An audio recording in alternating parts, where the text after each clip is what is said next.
Hello everyone, welcome to my invest buddy. आज मैं आपको बताऊंगा 2025 के लिए best large cap investment fund कौन सा है। अगर आप भी लॉन्ग टर्म इन्वेस्टमेंट करने का सोच रहे हैं तो ये वीडियो आपके लिए काफ़ी हेल्पफुल होने वाला है। सबसे पहले हम समझते हैं लार्ज कैप म्यूचुअल फंड्स होते क्या है। लार्ज कैप म्यूचुअल फंड्स अपने पोर्टफोलियो का 80% इन्वेस्टमेंट लार्ज कैप कंपनीज में करते हैं। लार्ज कैप कंपनीज का मतलब top 100 companies based on market cap. Large cap companies में इन्वेस्ट करने के दो फायदे होते हैं। सबसे पहला, ये आपके पोर्टफोलियो को स्टेबिलिटी देता है। जब मार्केट डाउन जाता है तो लार्ज कैप फंड्स ज़्यादा डाउन नहीं जाते।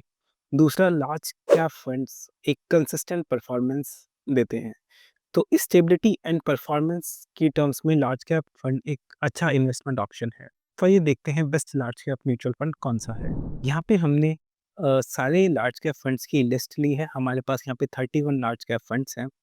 हमने उन फंड्स के short term and long term returns को नोट डाउन किया है। हमने हर फंड का एक्सपेंस रेशियो देखा है और हमने हर फंड्स के कुछ मैट्रिक्स भी देखे हैं। तो सबसे पहले हम ये मैट्रिक समझ लेते हैं। अल्फा का मतलब होता है वो फंड अपने बेंचमार्क से कितना ज़्यादा रिटर्न जनरेट कर पा रहा है।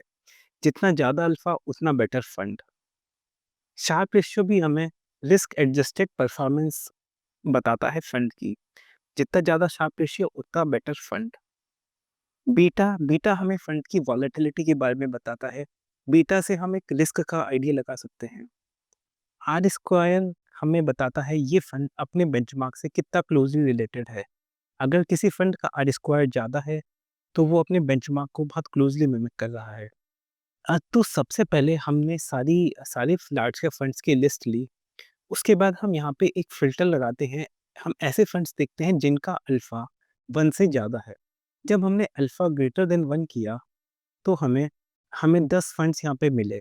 उसके बाद हमने देखा कौन से ऐसे फंड हैं जो कि कंसिस्टेंटली बेंचमार्क को बीट कर रहे हैं। तो बेंचमार्क हमने निफ्टी 100 लिया है और इसके बाद हमारे पास 6 फंड्स आए। इन 6 फंड्स में से अगर हम देखें और अगर हम इसको अल्फा के बेसिस पे सॉर्ट करें तो हमें पता चलेगा ये 3 फंड्स हैं जो कि रिस्क एडजस्टेड एक अच्छा रिटर्न प्रोवाइड कर रहे हैं बेंचमार्क से। तो ये तीनों फंड्स का अगर हम देखें अल्फा और शार्प रेशियो, तो इससे हमें ये पता चलता है कि ये बेंचमार्क के कंपैरिजन में एक अच्छा रिटर्न प्रोवाइड कर रहे हैं।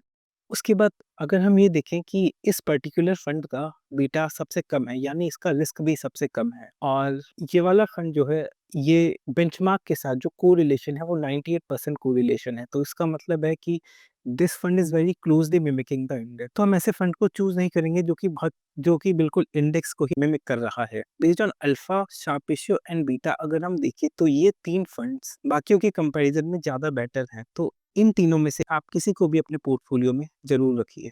Thank you.